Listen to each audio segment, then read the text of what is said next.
Anak yang soleh itu anak yang tahu kalau dia seorang laki-laki nanti, secantik apapun istrinya, selucu apapun anak-anaknya, sebanyak apapun harta yang dia miliki, sehebat apapun dia di mata anak buahnya, demi Allah, orang tua tidak pernah menjadi nomor 2 dalam hidup.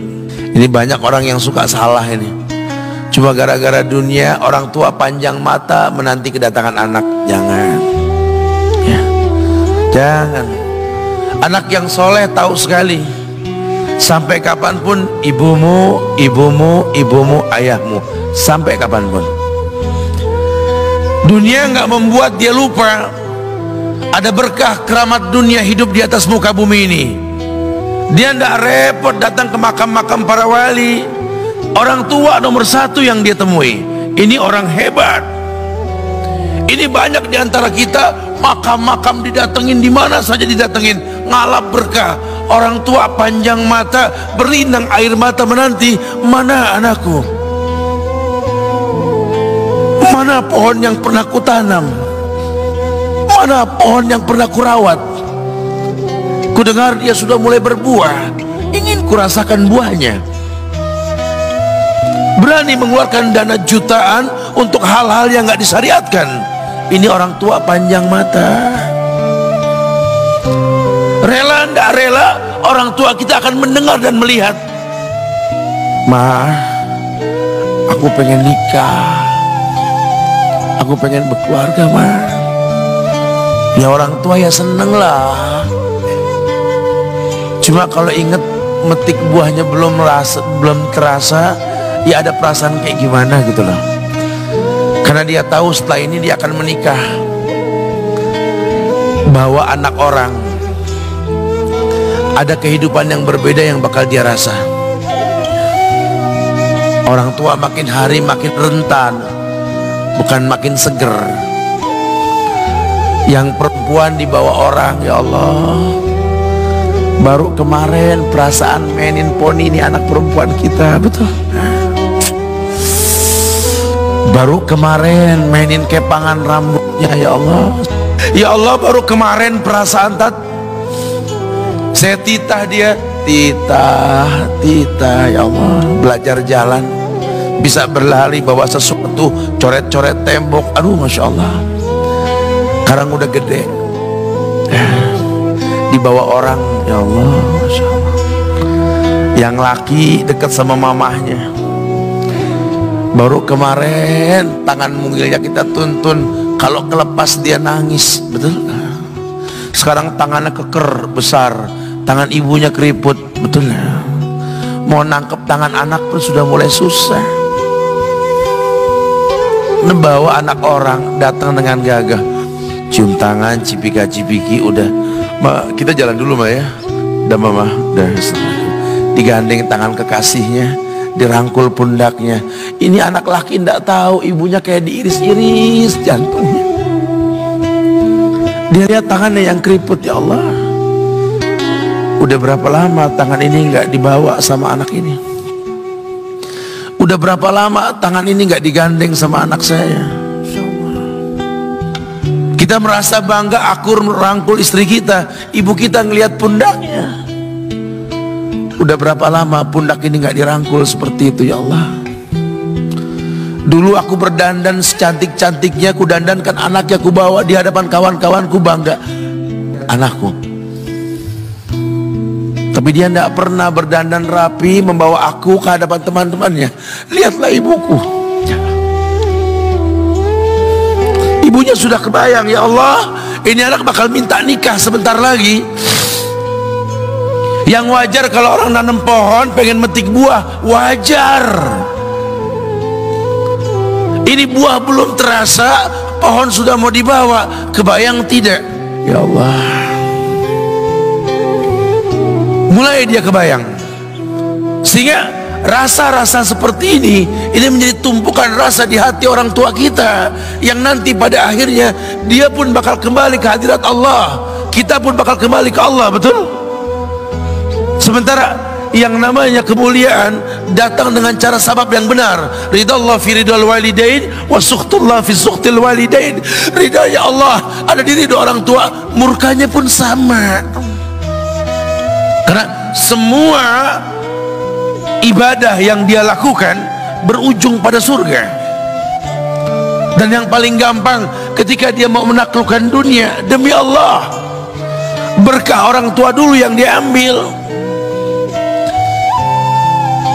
Ini dirasa oleh orang mulia yang Nabi katakan, innahu min ahlis sama, innahu min ahlis sama. Manhu? Siapa dia? Sahabat, manusia yang pernah hidup zaman sahabat tapi nggak ketemu Rasul, yang bernama Uwais Al-Qarni, pemuda miskin pengembala kambing di negeri Yaman. Padang tandus yang dia tinggal di situ, yang dia kesampingkan hidupnya untuk ibunya, untuk ibunya. Tidaklah terucap kalimat satu yang ingin ibunya pengen, kecuali Uwais pasti akan melakukannya apapun, dan ibunya cacat. Apa kata Uwais? Tidak akan pernah terlontar kata dari mulut ibuku kecuali kan kulakukan yang dia inginkan. Masya Allah. Ibunya cacat dan dia menomorduakan diri, yang penting orang tuanya dulu. Hingga satu waktu ibunya berkata, wahai Uwais, ibu sudah tua. Andai kematian mendatangi ibu, ada beberapa keinginan yang ibu pengen merasakan keinginan tersebut. Mungkin enggak ya? Apa Bu? Katakan. Ibu pengen haji. Bengong, Wes, ya Allah Bu, ini Yaman, Hadramaut, yang sekarang saja pesawat itu bisa 3 jam menuju Saudi, itu 2 jam lebih lah menuju Saudi. Ini lebih jauh lagi, kebayang berapa ratus kilo, berapa ribu kilo, nggak tahu.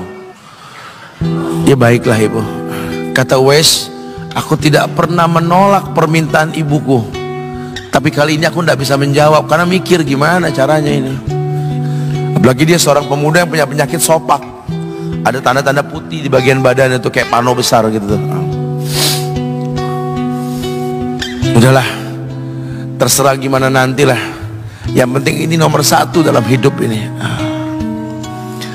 Dia beli seekor anak sapi, digendong tiap hari itu sapi sama si Uwais menuju puncak gunung, turun lagi, gendong ke atas, turun lagi tiap hari, sampai orang bilang, Uwais gila no, orang sapi dipiara dia digendong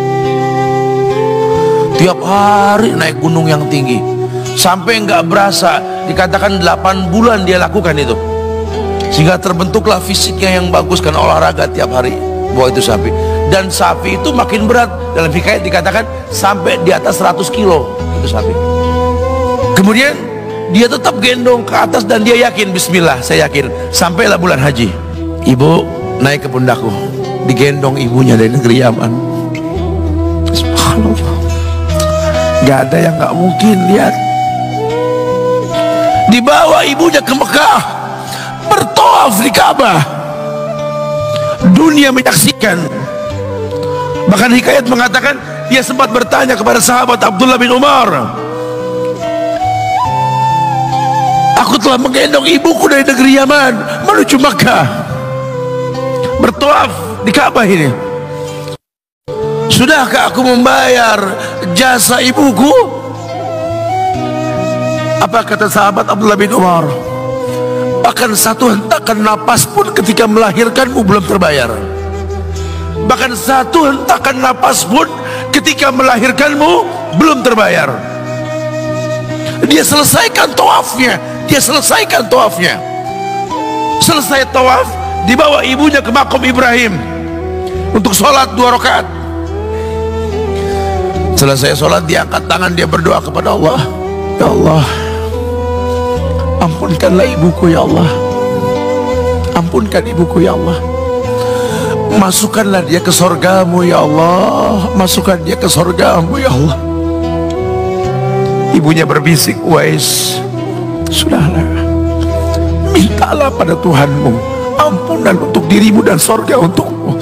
Wallahi wahai ibu, Allah ampunkan kamu, Allah masukkan kamu ke sorga, cukup untukku, ridhomu yang kubutuhkan wahai ibu.